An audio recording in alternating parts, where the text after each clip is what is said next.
César Bernardo Arévalo de León se postuló este 2023 por primera vez como candidato a la presidencia de Guatemala con el partido Movimiento Semilla, del cual es uno de sus fundadores y actualmente secretario general del Comité Ejecutivo Nacional. Es hijo del expresidente guatemalteco Juan José Arévalo Bermejo, recordado por ser el primer presidente popularmente electo tras la Revolución de 1944. Bernardo Arévalo nació el 7 de octubre de 1958 en Montevideo, Uruguay, durante el largo exilio político de su padre por Sudamérica. Aunque pasó parte de su infancia viviendo entre México, Venezuela y Chile, finalmente comenzó a vivir en Guatemala junto a su familia cuando tenía 13 años y realizó sus estudios en el Liceo Guatemala. Vivió su adolescencia en el barrio moderno de la zona 2 de la ciudad de Guatemala. Allí está la casa de su madre, la que ahora colinda con su residencia actual. A los 18 años, luego de haber estado en Guatemala por 5 años consecutivos, una oportunidad laboral de su padre motivó que toda la familia se mudara a Israel. El primer año en aquel país lo dedicó a aprender hebreo, uno de los 5 idiomas que habla, además del español, inglés, francés y portugués. Quiso estudiar arquitectura, pero terminó licenciándose en sociología en la Universidad Hebrea de Jerusalén. La academia es una de sus pasiones y eso lo llevó a sacar un doctorado en filosofía y antropología social en la Universidad de Utrecht, en los Países Bajos. Arévalo se incorporó al Ministerio de Relaciones Exteriores en la década de 1980. Fue allí donde comenzó su carrera diplomática que lo llevó a la Embajada de Israel, donde fungió como primer secretario, cónsul y ministro consejero. Fue embajador de Guatemala en España durante 1995 y 1996 y viceministro de Relaciones Exteriores en 1994 y 1995 durante el gobierno de Ramiro de León Carpio. Para las elecciones de 2019 se postuló con el Movimiento Semilla como diputado en segunda casilla por el Listado Nacional, alcanzando una curul en el Congreso de la República con la primera bancada del partido. Arévalo de León ha integrado en el Congreso las comisiones de Relaciones Exteriores, Derechos Humanos, Asuntos de Seguridad Nacional, Integración Regional, Previsión y Seguridad Social, Gobernación y la Educación, Ciencia y Tecnología. Bernardo Arévalo será el 52º presidente de la República de Guatemala.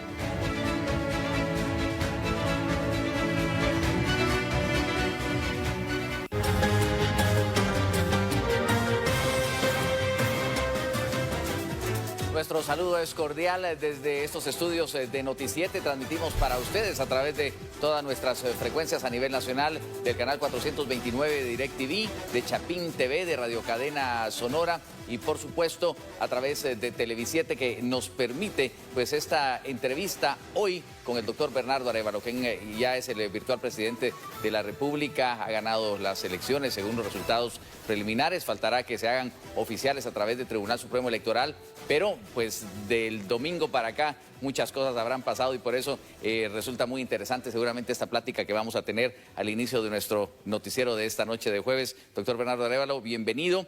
Será pues interesante ir abordando todos estos temas ahora que seguramente habrá muchas emociones en usted y en su equipo de trabajo, ¿no? Efectivamente, Luis. Bueno, muy buenas noches. En primer lugar, es un gusto estar nuevamente con ustedes y por su medio llegar a toda la audiencia de Noti7. Pues sí, es un momento muy emocionante, es un momento muy emotivo y es un momento muy cargado también de sensaciones, de sentimientos, de responsabilidad, ya empezando a pensar en las responsabilidades que tendremos que ejercer a partir del 14 de enero, cómo estamos organizándonos ya para empezar a dar los resultados y los trabajos que le ofrecimos al pueblo de Guatemala. Y lo dijo usted en esa conferencia de prensa que transmitíamos precisamente después de conocer vertiginosamente los resultados del domingo. Decía usted, una cosa es ser candidato y otra cosa es saber que ya se ha ganado la presidencia de la República. Efectivamente. ¿Cuáles son esas diferencias que ahora ve y que siente transcurridos estos 4 días? Bueno, tal vez lo más inmediato es decir que cuando uno es candidato tiene la mente puesta en la meta inmediata, que es efectivamente ganar la elección, y eso es pues en donde concentra. Cuando uno ya ganó la elección, automáticamente lo que se abre es el abanico de responsabilidades que le van a tocar a uno ejercer durante la función gubernamental. Y entonces es una sensación distinta. Antes el objetivo de ganar es muy concentrado, el objetivo de gobernar es bastante más amplio. Veíamos en su biografía, pues precisamente todo lo que le antecede, pero es que llama la atención y supongo que habrá muchas historias que lo ligan a usted a la presidencia de la República, toda vez que escuchó de su señor padre, Juan José Arévalo, todo lo que significó su periodo gubernamental. ¿Cuánto de eso ha influido y cuánto de eso lleva Bernardo Arévalo pues, para la proyección a la hora de ser el mandatario guatemalteco? Pues mire, Luis, yo nunca tuve un proyecto de llegar a la presidencia de la República. De hecho, yo me decido incursionar en la política partidaria hasta que tenía 58 años. Nunca lo hice anteriormente. Pero yo fui una persona que desde mi lado más académico siempre he sido muy estudioso de la historia y le he puesto mucha atención a el proceso político y a la historia de la Revolución de Octubre, del gobierno de mi padre, y humanamente he tenido la oportunidad de vivir con una persona que cuando uno es niño solo dice, bueno, este es mi padre, y a medida que va creciendo y que va tomando conciencia, se da cuenta de la dimensión pública que tiene, en este caso mi padre, y entonces el privilegio de estar sentado con una persona que hablaba desde la experiencia de haber conducido al país, de haber sido el presidente que es recordado como el mejor presidente de la historia de Guatemala, y hablar desde su sabiduría y desde su profundo sentido ético que tenía. Y eso pues es siempre algo que lo enriquece a uno, no únicamente como aspirante a la presidencia, sino como persona. ¿Y piensa usted que su papá en algún momento dado pensó que alguno de sus hijos iba a seguir esa carrera política? Le confieso que mi padre, de hecho, pensaba que la política era muy cruel. Y entonces su recomendación a sus hijos era que no entráramos a la política. Y su expectativa era que todos nosotros nos dedicáramos a alguna ciencia exacta, algo que nos fuera alejando de ese tipo de cuestiones. Pues ya ve, aquí estoy yo ahora después de eso, pero muy comprometido con el mismo tipo de actitud, de ideales que lo movían a él y que él tenía. Bueno, me quedo un momento todavía con el tema familiar, porque su mamá, esposa del doctor Arévalo Bermejo, pero también mamá hoy de Bernardo Arévalo, y ya saboreando estas dos posiciones. ¿Qué le dice de su mamá ahora que ha conocido los resultados? Pues estaba muy contenta y diciéndome, bueno, ahora usted tiene que ser como su papá. No tiene que ser, no mienta, sea honesto, y piense siempre en la gente. Hay cosas muy concretas que ella, de la forma como ella decía, pero estaba sumamente contenta del resultado. Pues estuvo casada con un presidente y es madre de otro presidente, tiene 97 años, cumple 98 dentro de 2 meses, así que pues, para ella es muy especial. Pues además una bendición llegar a esa edad. Para mí es un privilegio tener a mi madre a mi lado en este momento y a esta edad. Sí, que primero Dios esté acompañándolo ya durante la gestión. Primero Dios, efectivamente. Ahora bien, pues hay mucha responsabilidad pues familiar, pero también usted es jefe de hogar y tiene una esposa profesional en la medicina, sus hijos. ¿Cómo lo reciben en su familia esta noticia? ¿Cómo ven la perspectiva de que usted sea el presidente de la República? Bueno, todos están muy entusiasmados, todos están conscientes de que esto pues implica ciertos sacrificios. Ya los nietos empezaron a preguntar, pero te vamos a poder seguir viendo, porque saben que hay mucho compromiso de tiempo, pero mucho entusiasmo, mucha ilusión. Algunos de mis hijos se han involucrado inclusive muy activamente. Mi hija menor ha sido parte de uno de los equipos de trabajo de la campaña. Que de hecho se vino hoy aquí al estudio. Que está aquí acompañándome en el estudio. Ella vive en México, pero ahora ya se regresa y estaba muy pues tenía muy que estar presente en esta. Quería venir a ver, quería ver cómo se mueve, así que. ¿Y cuántos nietos tiene? 5. 5 nietos. Tenemos 5 nietos, desde 15 hasta 1 año. Y pues serán los que lo vean desde otra perspectiva, pero también interesante pensar, doctor Arévalo, en la respuesta que hay que darle desde estos niños, desde la primera infancia hasta los adultos, pero pasando precisamente por esas edades que son la mayoría en nuestro país? Pues mire, es que eso es precisamente la oportunidad que tenemos como país. La oportunidad que tenemos como país es que tenemos un bono demográfico, como se llama técnicamente, y es el hecho de que tenemos una enorme juventud en términos numéricos que bien desarrollada en términos económicos, en términos educativos, perdón, en términos técnicos, se convierten en un enorme potencial para desarrollo del país. Y es fundamentalmente, uno dice que vamos a trabajar por esa juventud, pero en realidad lo que estamos haciendo es permitiéndole a esa juventud, invirtiendo en ese capital humano, trabajar por el desarrollo del país.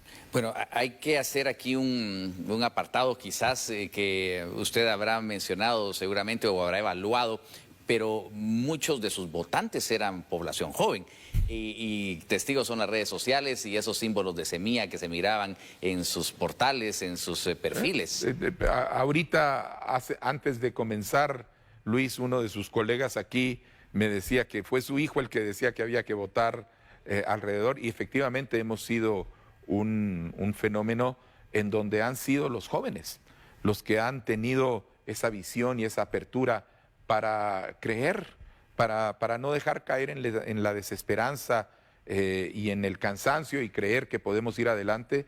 Y pues yo he sido muy explícito, nosotros hemos sido muy explícitos con Karin del agradecimiento a esa juventud que nosotros decimos abrió la brecha en estas elecciones, y que después guatemaltecos y guatemaltecas de todas las edades hemos caminado hacia este momento en donde el voto ha marcado un cambio histórico. Pero efectivamente la juventud ha jugado un rol y nosotros estamos muy reconocidos de ese papel histórico que han jugado. Acudieron a las urnas, pero también muchos de ellos acudieron al obelisco, a la Avenida de las Américas, en el Parque Quetzaltenango, de Huehuetenango, de Izabal. ¿Cuál fue ese sentimiento de ustedes como equipo? Fue totalmente inesperado, porque fue totalmente espontáneo. Y en Guatemala nunca se había dado una celebración de júbilo popular alrededor de una elección como la que tuvimos este 20 de agosto. Y es un sentimiento, por un lado, de enorme satisfacción, porque uno lo que puede constatar es que efectivamente lo que ha habido es una explosión de esperanza y de júbilo popular, y al mismo tiempo la responsabilidad de hacer las cosas de manera que respondan a esa confianza que se ha manifestado de forma tan contundente. Pues interesante conocer todos estos temas, como habrá otros, tal cual la transición y los planes de gobierno, pero nos vamos a detener por unos instantes. Tenemos la pausa comercial en este momento y volveremos con más de esta interesante entrevista al doctor Bernardo Arévalo, presidente ya electo de nuestro país. No cambie.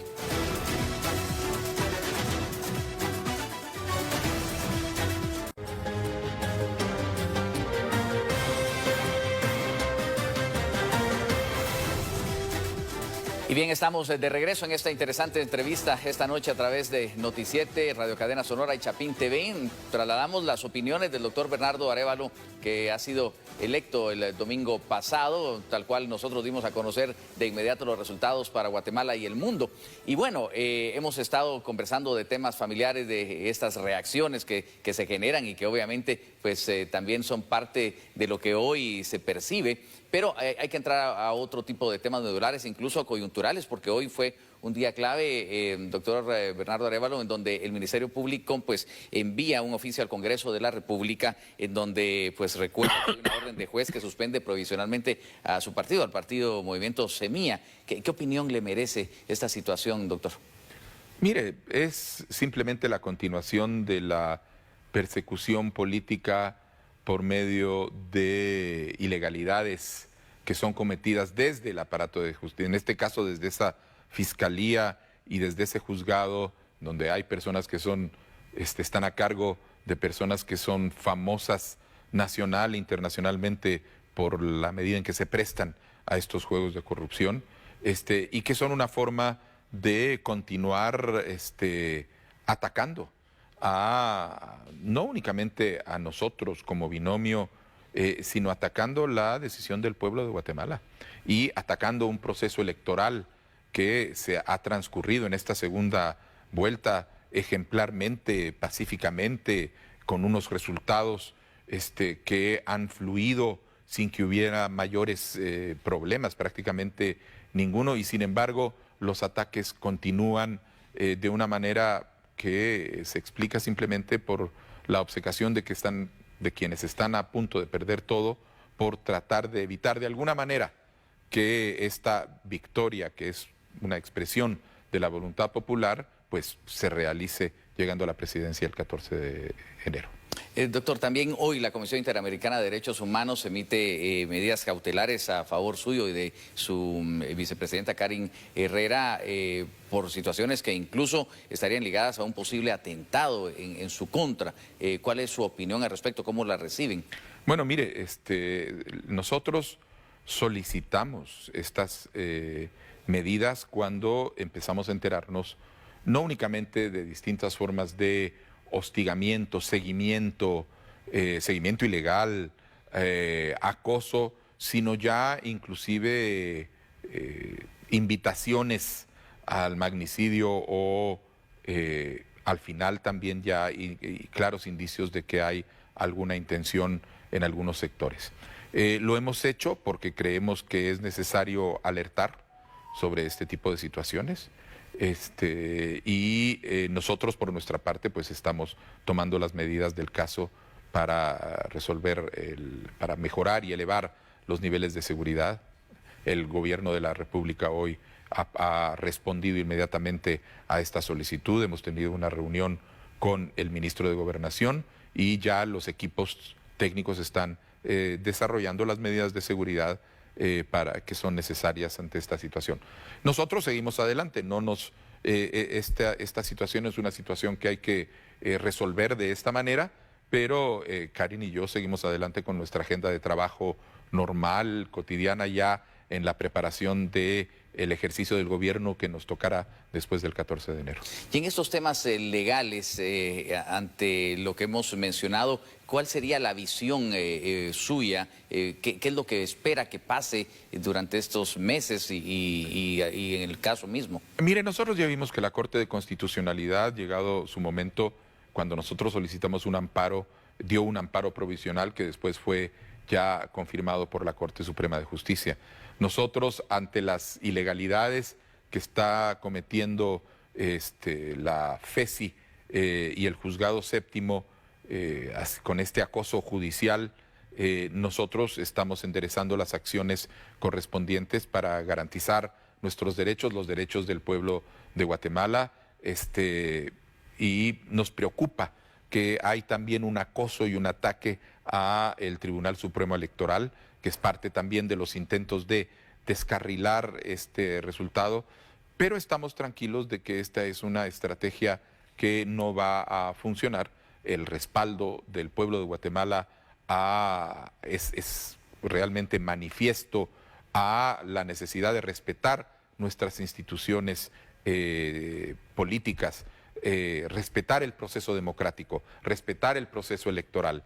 Y con ese tipo de respaldo es muy difícil que estos grupos cada vez más aislados y desesperados tengan éxito con este tipo de medidas. Porque incluso el extremo del que se hablaba es al no tener la personería jurídica, no poder optar a las diputaciones en el Congreso de la República, que sería pues un extremo complicado, supongo, a la hora de gobernar.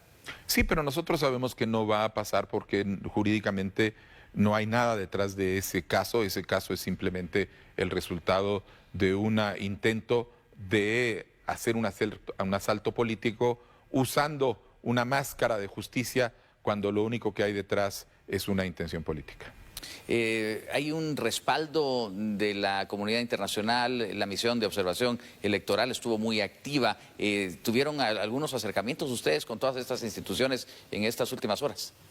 Bueno, sí, en hecho todas las misiones de observación tienen contactos regulares con todos los partidos contendientes en la primera vuelta y con los dos partidos contendientes en la segunda vuelta. Nosotros hemos tenido reuniones con las distintas misiones de observación, es parte del proceso normal, y seguimos en diálogo con ellos alrededor de las situaciones que se siguen dando. Bueno, y en medio de todo esto, ¿cuál es el ritmo de trabajo? Usted decía que no se han detenido, pero ¿qué hay ahora en la agenda del doctor Bernardo Arévalo y de Karen Herrera? Imagínense, estamos por un lado levantando el equipo de transición, es el equipo que va a cumplir una serie de labores como facilitar el trasvase de información de las autoridades actuales a nuestro equipo y sobre todo a los grupos técnicos que van a hacerse cargo de cada una de las áreas, preparar, avanzar el plan de gobierno para lograr ir más allá, para identificar ya metas, sobre todo metas para los primeros 100 días, para el primer año, con claridad de estrategias, de indicadores. No hay que esperar al 14 de enero para empezar a prepararse y a tener este tipo de trabajos, y las tareas de mantener la interlocución con los distintos sectores de cara a la tarea que se va a hacer, la tarea de construir una nueva gobernabilidad, de efectivamente avanzar en la dirección de que los distintos sectores del pueblo guatemalteco, de la sociedad guatemalteca, nos unamos alrededor de un esfuerzo de gobierno, un esfuerzo de rescate institucional. Esta lucha contra la corrupción no la puede hacer exclusivamente el gobierno de la República, tiene que ser una lucha donde participamos todos y todas las guatemaltecas, y esa es parte de las tareas en las que estamos con Karen en este momento. Pero esa interlocución tendría un sinónimo de negociación. No necesariamente, y nosotros hemos sido muy claros de que nosotros no vamos a hacer negociaciones como se entiende normalmente, sobre todo después de entre primera y segunda vuelta, o después para hacer alianzas transaccionales y alrededor de tú me das tal cosa y yo te doy otra, y generalmente son arreglos basados en intereses que no son muy claros. Nosotros tenemos un plan de gobierno. Ese plan de gobierno indica claramente qué es lo que queremos hacer, a dónde queremos ir. Y lo que estamos haciendo es invitando a los distintos actores de la sociedad guatemalteca que nos quieren acompañar y que quieren participar en la implementación de este plan de gobierno. Y bueno, ahí entran temas medulares importantes que vivimos a diario los guatemaltecos, y hablábamos de estas medidas cautelares porque el tema de la seguridad, quiera que no, va a ser uno de los fundamentales para su gobierno. ¿Cómo lo ve ahora mismo? ¿Qué piensa que debe pasar y por dónde lo irían desarrollando? Bueno, mire, yo siempre hago una aclaración que la condición ideal para el desarrollo del crimen, de las bandas criminales, es la existencia de autoridades corruptibles. Porque si hay corrupción a nivel de las autoridades, pues las bandas criminales siempre encuentran una forma de comprar voluntades de uno y otro. De manera que quitando ese elemento de la fórmula de gobierno, que es el compromiso que nosotros tenemos, lo que queda es hacer un proceso de fortalecimiento de las instituciones para que puedan cumplir sus funciones con objetivos muy claros que nosotros creemos que son los que van a lograr mejorar de una manera muy clara la seguridad de los y las guatemaltecas. Tenemos que recuperar las calles y los barrios de las maras y las pandillas que en este momento pues prácticamente gobiernan adentro de esas colonias. Tenemos que recuperar zonas del territorio nacional que hemos perdido a bandas de narcotráfico, distintas bandas criminales, y tenemos que empezar a utilizar la inteligencia policial, la investigación criminal, para poder penetrar estas organizaciones criminales de un tipo u otro, para poder efectivamente desarmarlas, desbaratarlas, y de esa manera actuar preventivamente, no actuar reactivamente alrededor del crimen. Habla usted del combate a la corrupción, que seguramente tiene que ser transversal y de arriba abajo, pero ¿cómo realmente lograrlo? Porque es cierto, se podía hablar en campaña de este tema, pero ya teniendo a todo el aparato estatal y, como usted dice, a todos los actores externos, a todos los que pues participan de la vida nacional, ¿cómo va a lograr pues ese combate a la corrupción? Mire, tenemos que entender que el combate a la corrupción no va a ser fácil, porque tenemos un nivel de penetración de la corrupción del Estado que es sumamente elevado. Y entonces el esfuerzo que vamos a hacer es un esfuerzo que tiene que involucrar a muchísimos actores y no exclusivamente a el gobierno de la República. Tenemos que entender que es un esfuerzo que incluye distintas fases o distintos ámbitos que van desde la prevención, que incluye la serie de medidas como reformas institucionales o reformas legales destinadas a cerrar espacios en donde la corrupción puede florecer. Por ejemplo, en la ley de compras y contrataciones del Estado, reformas en el funcionamiento del gobierno electrónico para que se cierren los espacios donde hay un funcionario que puede ejercer discreción. Todos estos son en el ámbito de la prevención, reformas institucionales para los aspectos de investigación y persecución, para presentar los casos que corresponda, donde y cuándo corresponda, pero también los esfuerzos de trabajar en la transformación de las conductas, no únicamente de funcionarios públicos, sino de todos los y las guatemaltecas, porque lo que tenemos que hacer es combatir esa normalización que existe en la sociedad guatemalteca de la corrupción, que lleva a que los corruptos y corruptas han perdido la vergüenza, porque ya en una época los negocios corruptos se hacían debajo de la mesa, hoy los hacen a la luz del día. Entonces eso tenemos que recuperar, generar un rechazo social, y esa es una tarea que es gradual, que es progresiva, pero que tiene un elemento central, Luis, y es la voluntad política de los gobernantes para asumir ese compromiso de lucha contra la corrupción y empezar a exigir ese compromiso a todos los funcionarios que trabajan con uno. Yo le voy a exigir y Karin, le vamos a exigir a nuestros ministros y ministras un compromiso total contra la corrupción. Ellos deben hacer lo mismo con su nivel directivo en cada una de las áreas. Cada uno de estos directores debe asumir el mismo compromiso. No va a pasar de la noche a la mañana, pero va a cambiar de manera muy clara cuando tenemos a autoridades que están comprometidas en la lucha contra la corrupción y no fomentando la corrupción. Pues temas medulares importantes que seguramente serán hoy más que nunca del día a día en este periodo de transición y ya pues tomando posesión del cargo. Hablamos esta noche con el doctor Bernardo Arévalo, quien ha sido electo presidente de la República, pero nos detenemos de nuevo para la pausa comercial. Volveremos con una parte final de esta interesante entrevista. No cambie.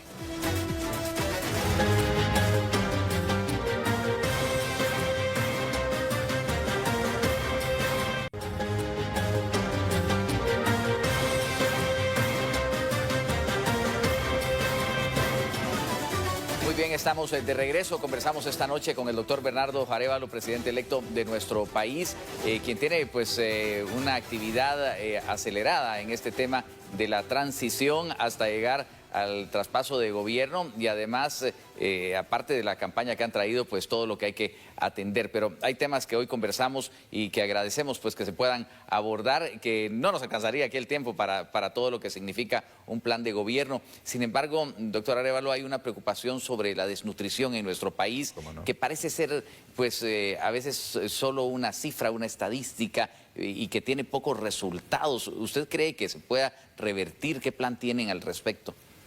Sí, mire, sí se puede revertir. Sí tenemos planes e inclusive sí hay planes. Inclusive hay recursos, Luis, que no se han utilizado. Hay un préstamo millonario en este momento, Crecer Sanos, que está prácticamente sin ejecutar, o sea que no es falta de recursos, sino ha sido falta de motivación y de interés de las instituciones públicas para salir adelante. Nosotros tenemos claro que el ataque a la desnutrición hay que hacerlo digamos, en dos tiempos. En primer lugar, con las acciones inmediatas para atender a la gente que está en este momento en condición de desnutrición, sobre todo desnutrición aguda, pero también de desnutrición crónica, y empezar a tratar de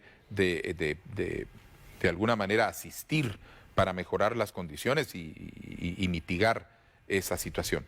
Pero la realidad es que este país no va a salir de la desnutrición hasta que no genere el desarrollo, porque las zonas donde tenemos mayores niveles de desnutrición son las zonas donde se concentra la pobreza, sí, porque no hay empleo, porque no hay oportunidades de trabajo, no hay apoyo al emprendedor, no hay apoyo al agricultor, y entonces es generando el desarrollo sostenido como nosotros vamos a poder lograr garantizar que no vuelva esa desnutrición, y mientras tanto tenemos que lograr que las instituciones funcionen para que esos planes de combate a la desnutrición crónica, crónica aguda, se lleven a cabo de manera eficiente ahora. ¿Está esto entre sus es parte de los 100 nosotros días? Lo tenemos muy claramente. Bueno, ojo, en los 100 días no vamos a poder paliar la desnutrición, pero sí vamos a poder en práctica efectivamente todo el mecanismo que nos va a permitir en estos 4 años hacer un avance concreto, y tenemos una estimación de las metas que queremos alcanzar. Doctor Arévalos, si hay una preocupación sobre la desnutrición, creo que es mucho mayor la expectativa de la población guatemalteca sobre el aspecto económico, sobre las mejoras en condiciones de salario, pero también de empleo, porque ¿cómo no? Muchos no tienen ni siquiera ese empleo, menos una mejora en lo que reciben. Ante esa esperanza que tienen los guatemaltecos, ¿qué responde usted? Mire, nosotros tenemos muy claro que nuestra labor tiene que ser facilitar procesos mediante se cree empleo, y yo siempre digo empleo, empleo y más empleo. Creemos que es a través de la expansión de la economía, la productivización de los agentes económicos, como esto se va a generar. Nosotros como gobierno tenemos un plan de inversión pública que va a generar 1 millón de empleos temporales en 4 años, porque vamos a invertir masivamente. Recuérdense, los recursos que antes se iban en la corrupción ahora van a estar disponibles para hacer esas carreteras, para hacer llevar agua potable, para poner sistemas de regadío. Todo eso va a poder ser construido, y eso va a generar empleo, y va a generar empleo que va a generar demanda, y entonces va a generar oportunidades de negocios que van a ir generando más empleo. Pero aparte vamos a hacer un esfuerzo realmente por apoyar a el pequeño y el mediano empresario. El 80% del empleo en Guatemala lo generan los pequeños y los medianos empresarios. Entonces es necesario reforzar esa capacidad, apoyar a estos pequeños y medianos empresarios de distintas maneras. Nosotros vamos a tener líneas de crédito para desarrollo agropecuario, línea de crédito, le llamamos crédito fácil, para jóvenes emprendedores, a tasas que son el 20% de las tasas que se cobra en la banca comercial, porque va a ser hecho por la banca de fomento, el Crédito Hipotecario Nacional, acompañado de paquetes de información, y además vamos a tener un fondo de inversión en desarrollo tecnológico para que los emprendedores que quieren introducir mejoras basadas en tecnología en sus procesos productivos puedan tener esos fondos. El gobierno va a aportar esos fondos para que estas empresas crezcan y se desarrollen. Todo eso va a ir generando un ambiente mucho más positivo para el desarrollo de empresas y la generación de empleo, y finalmente, con todo el esfuerzo que va a hacer en certeza jurídica, lo que vamos a lograr es mejorar las condiciones para que venga también inversión extranjera, no únicamente nacional, y empecemos a tener esos flujos de inversión que van a agregar más puestos de trabajo. Muchas de las cosas que ustedes plantean hacer y que incluso están contenidas en este plan de los 100 días necesitan de una aprobación en el Congreso de la República, y es evidente que ustedes no tienen una mayoría de diputados. ¿Cómo piensan gobernar desde esa perspectiva, doctor Arévalos? Bueno, mire, en primer lugar nosotros estamos convencidos que el pueblo de Guatemala ha dado un claro y contundente mensaje político. y ese mensaje político es que queremos una política diferente. Y nosotros estamos seguros que el Congreso de la República, los distintos diputados y diputadas, seguramente han escuchado este clamor popular por una medida distinta. Creemos que eso puede ser uno de los elementos que permita que las dinámicas que hemos visto en años anteriores vayan cambiando. Nosotros lo que vamos a hacer es estar abiertos a la creación de consensos alrededor de piezas de legislación específicas. Entonces vamos a presentar legislación alrededor de temas como la ley de competencia, la ley de compras y contrataciones, una ley general de inversiones, y tratar de generar las alianzas específicas alrededor de esa ley para poder tratar de hacer avanzar el proceso legislativo. Nuestra intención es seguir adelante.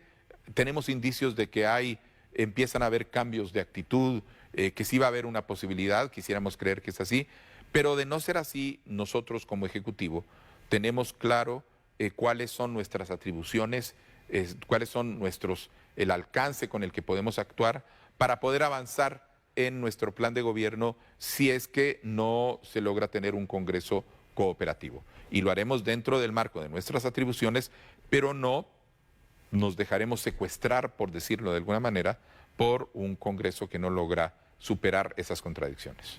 Pues le decía que tiempo nos haría falta para hablar de tantos temas inherentes ya a la presidencia de la República, a las expectativas de los próximos 4 años, a las necesidades de la población, que estoy seguro nos va a dar pie a una siguiente entrevista y que hay tiempo suficiente de aquí al 14 de enero para que vayamos pues orientando la opinión de la población y que se vayan enterando de por dónde están tomando ustedes sus decisiones. Así que invitado para la próxima. Con mucho gusto, Luis, aquí estaré con usted y con su audiencia.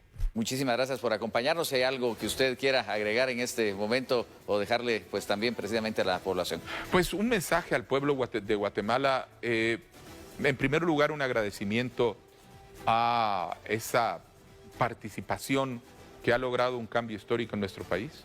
En segundo lugar, hacer una invitación a todos los distintos sectores, no únicamente quienes votaron por el Movimiento Semilla, sino quienes votaron por la contendiente, quienes no fueron a votar, para que todos en conjunto, los distintos sectores, trabajemos juntos, nos esforcemos por encontrar ese espacio de convergencia alrededor de ese interés común que todos los guatemaltecos y las guatemaltecas tenemos, que es el bienestar de nuestras familias, el bienestar de nuestros hijos, el bienestar de nuestro país. Si lo logramos hacer trabajando en conjunto, fortaleceremos nuestra democracia y generaremos el desarrollo que tanta falta nos hace. Pues muchísimas gracias de nuevo, doctor Bernardo Arévalo. Sabemos que hay mucho trabajo de por medio y estaremos al tanto y como le decía, pues ya tendremos la próxima oportunidad antes de ser testigos también de esa toma de posesión. Hasta pronto y muchas gracias. Muchas gracias, don Luis. Gracias a ustedes también, amigos, por acompañarnos en esta interesante entrevista. Vamos a la pausa comercial aquí en Noti7. Tenemos todavía más información para todos ustedes. No cambien.